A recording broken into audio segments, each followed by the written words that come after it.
Thank you for watching. My name is Glenn Morgan, and this is We the Governed. Today we're going to be talking about giving you an update on Governor Inslee's lockdown world, what's happening in the state, what's happening in these court cases, the businesses that are standing up, and more importantly, what you can do about it.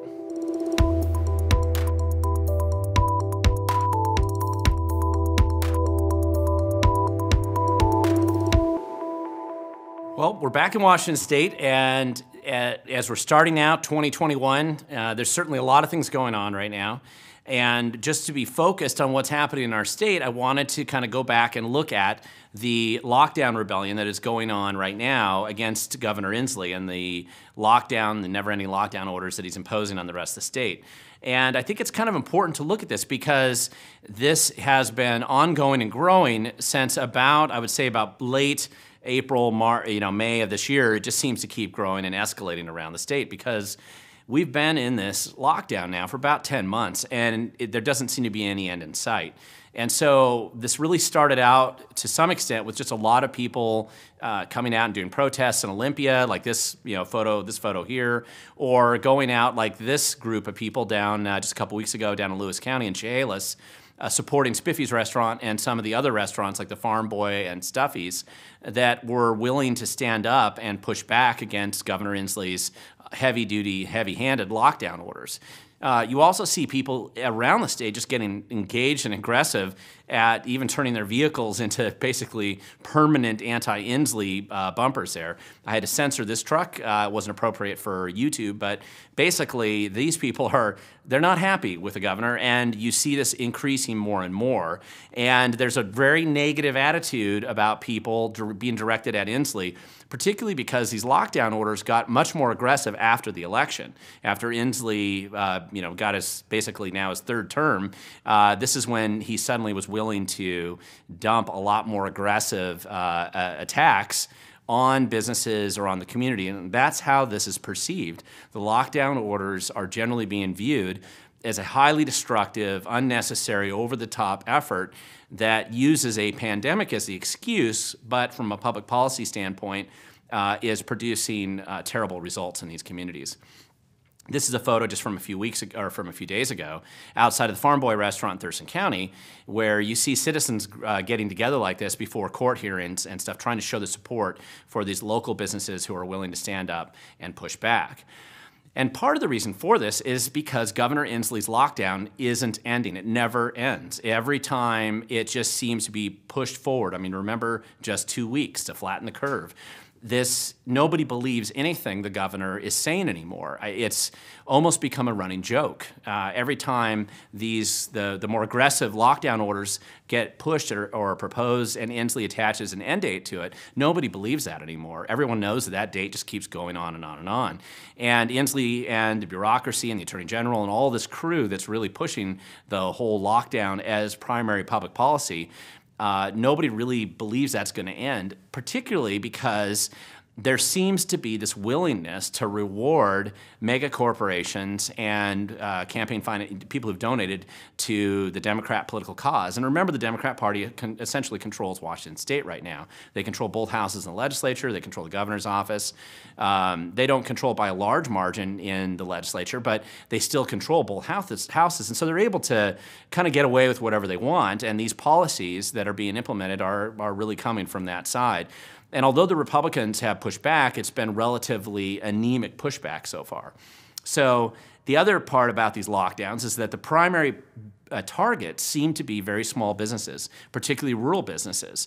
And so by targeting those businesses, while they let mega corporations actually grow their profit margin tremendously, it doesn't seem fair, it isn't fair, and it's not being applied equally. The rule of law no longer is being applied equally at all in Washington State, and this random dictates seem to show that every time.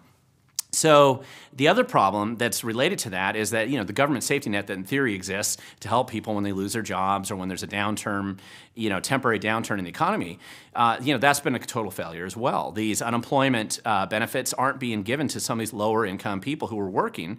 They're willing to work, and they've lost their jobs for no fault of their business or even the economy. This is simply the government coming out and saying you can't work anymore. go on unemployment. But the unemployment department, here they lose hundreds of millions of dollars to Nigerian fraud schemes. And so that element of this government safety net has been failing. And so people either have maxed out their unemployment if they had it, or they've never been able to get it in the first place because the agency's so incompetent and there's so many disasters that are going on there. So, of course, the inevitability is that some of these businesses have started to rebel, particularly as the governor has implemented more and more aggressive policies that don't seem to have any relationship to what's actually going on out there from most people's perspectives, and they're being so unequally applied. So many of these businesses have rebelled. And so we're talking about businesses like Spiffy's, which is just a little restaurant off Highway 12 down in Lewis County. They've clearly pushed back and have become kind of a focal point on this. They've gotten a lot of attention. So big rallies in their parking lot, people supporting them, and this is, they aren't alone. I mean, just up the Highway 12 a little ways, about 30 minutes away in Lewis County, the whole city of Mossyrock has pushed back. And they're not alone, but they were the most open city outside, out in these other counties that have decided that they're not going to follow Governor Inslee's orders. They're not going to willfully destroy whatever's left of the businesses that are located in their communities. You see the Farm Boy restaurant here in South Thurston County. They push back, and they are also being very public about it. They're willing to push back and expose what's going on. Here's the Stuffy's restaurant down in Longview, down in Chehalis County, and they're pushing back because, as their granddaughter said there, either we go under forever and the business is gone after 32 years and it's not coming back, or we go down fighting and we force Governor Inslee to end our business. So we're either going to go under by following his rules, or we're going to force him to force us under because he wants to be aggressive and do that. And this is what we see going on out there. And I think that it's also starting to encourage other businesses that recognize the same thing. Here's a restaurant owner out of Woodland, Washington, who's just recently opened, that's down in Clark County, also pushing back. And they're not alone. There's restaurants and other businesses out in Spokane. There's a Black Diamond out in Spokane. There's gyms and other places in the Tri-Cities, and Wenatchee, down in Klickitat and Skamania County. All these places, it does seem to be a little contagious in the sense that businesses are recognizing, and business owners are recognizing, if they don't stand up now, they're done forever, their dreams are destroyed, and they're destroyed not because of a pandemic, they're destroyed because the government has implemented policies that are willfully, actively, and specifically targeting them to end their businesses. So this is kind of what we see going on, and we're right in the middle of this right now. As I'm producing this video, this is what's happening. And Inslee and the bureaucracy seems to be prioritizing the most aggressive efforts they have to attack the smallest businesses least capable of defending themselves. This seems to be their priority. You don't see the Attorney General directing, aggressive resources to go after Costco because they had 145 employees in one store out in Yakima recently that got COVID. You don't see them doing that. Instead, they're going to direct most of their resources at smaller businesses that can't afford lobbyists, that probably can't afford fancy legal teams or the ability to defend themselves as much, because that's really who the Attorney General seems to primarily be spending their energy going after. And this is a coordinated effort with the governor's office, and that's what they're doing.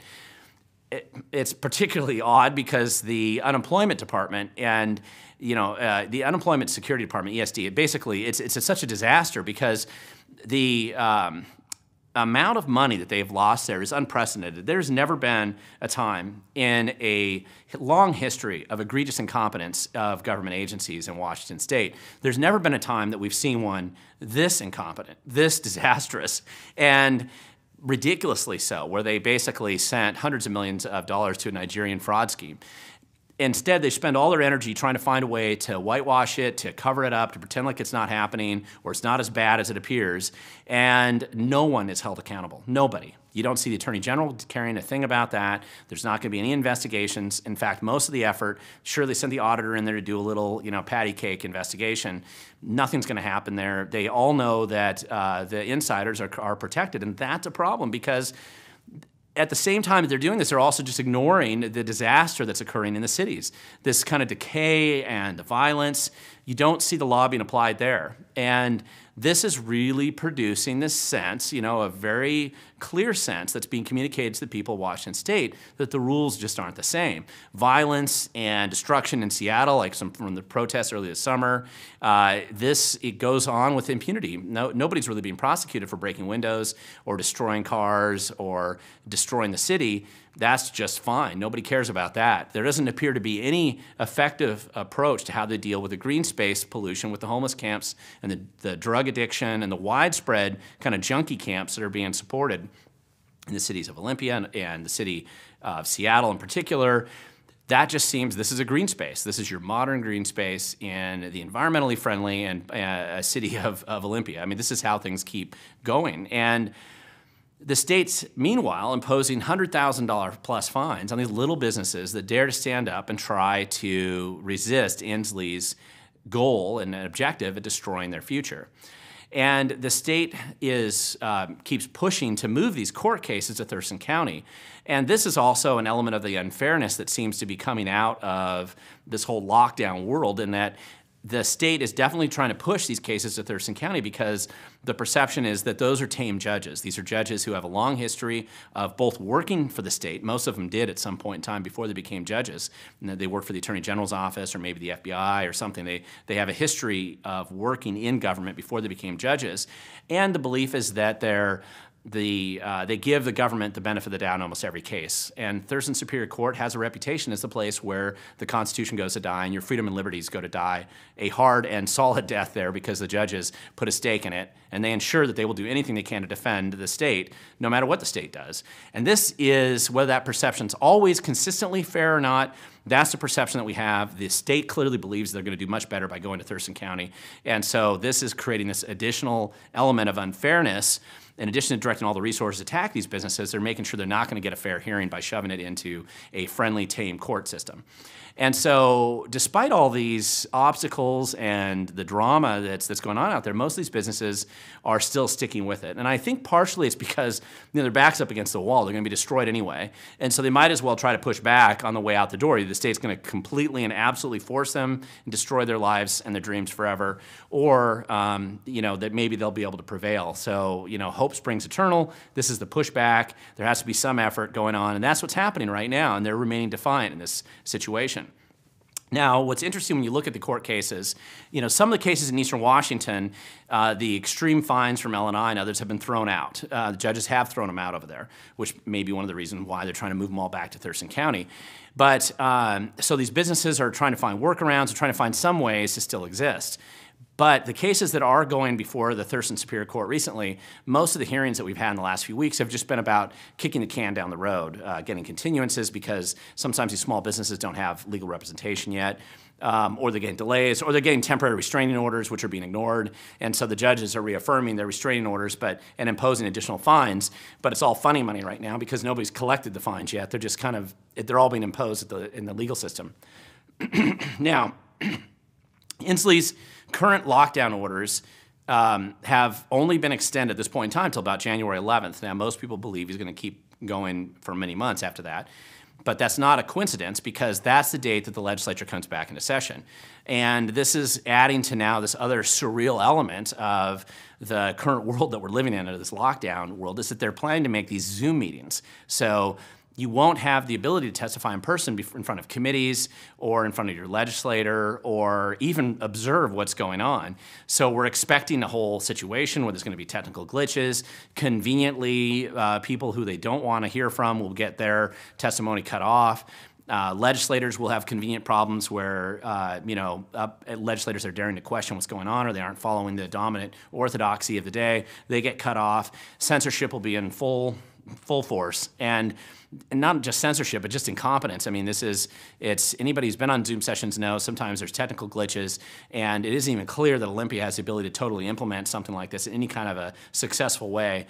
And so no matter what's happening, lack of transparency, the lack of predictability with this legislative session it doesn't seem to be likely to have good outcomes. And that all starts on January 11th. And what I think people are also being quite frustrated with is the fact that none of the people who are in charge of government right now have any skin in the game. They don't suffer at all. No matter how egregious, no matter how abusive, no matter how destructive their policies are to the regular person, they aren't missing any paychecks. In fact, Inslee got a raise, a big raise recently. And this trend into some kind of a collectivist socialist approach that we see occurring in the cities, where all the violence and the junkie homeless camps and the high crime and the escalating chaos is starting to really be concentrated there, seems to be driven by this socialist sort of mindset. And that's what's frustrating to a lot of people who don't share that mindset. But the lockdown supporters who do seem to share that mindset, they're not missing their paychecks. If you look back at the voting results recently, you can see that you really had two different types of precincts of people who tended to vote for Governor Inslee. One category were very wealthy neighbors, very wealthy neighborhoods and areas where these people are not financially suffering at all. And they have plenty of money down in Seattle or on the east side of King County and some of these places and up into like Everett or down Tacoma. These are fairly wealthy neighborhoods, and these people are able to get by. In fact, some of them are probably even doing better under the lockdown world right now. So to them, these policies have no impact to them financially, and they don't seem to care that they're having an impact in destroying the lives of others in the state. Also, this randomly changing rules, they seem to be willing to accept that lockdowners, people who support that lockdown approach, they don't seem to care that it's impacting anybody else either, which I think is part of what's driving a lot of this division. We're not all in this together. That's just not a truthful statement being made by any elected official at all. None of the elected officials are in this together with the people that they're hurting. All those people are getting their paychecks on a regular basis, very predictable. They have retirement funds. They aren't losing their dreams. Nothing's being destroyed for them. Their lives are fine, no matter what harm they inflict. And to pretend like they're all in this together is just not true. And that's part of the problem, is there's not an equal distribution. It'd be more believable if all of them hadn't been paid in 10 months and couldn't get their unemployment either, just like regular people. Then there'd be some belief that there's, that they're in the same page, but they aren't. After trashing the economy now, Inslee, of course, has taken the next step, which is to push for more taxes. And partially this is just this inevitable attitude that we see in Olympia, and we see it in DC, we see it in other places, but we really see this in Olympia because Inslee always tells us and always believes intuitively and instinctively and reflexively that we are only 2 to 3 tax hikes away from utopia. That's inevitable. Just give him 2 or 3 more tax hikes, maybe 4.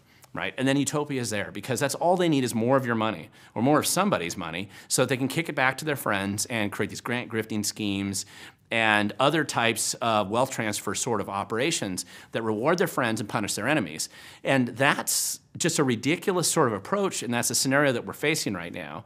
And it's, there's never any downside for this political kind of elite establishment to just keep extracting more cash from the rest of the state. And Inslee is he leading the charge on this. And it does appear that for the most part, not all of them, but most of the Democrats in the state House and Senate are going to jump on the same bandwagon. It's all about growing the gravy train for their friends. That's what we're facing in Olympia today. And nobody seems to be concerned at all about the destruction that these policies are waging throughout the rest of the state, and on those who don't have the ability to hire lobbyists or who don't have the ability to give mega campaign contributions to the right political people. And it leads people to wonder, what are they pushing for? Are they trying to get everybody to live like this, to follow the utopia lead of places like Seattle, where they appear to want the rest of us to live like homeless people, as that seems to be the push that they want all of us to head in. And this is a frustrating experience for most of us to see.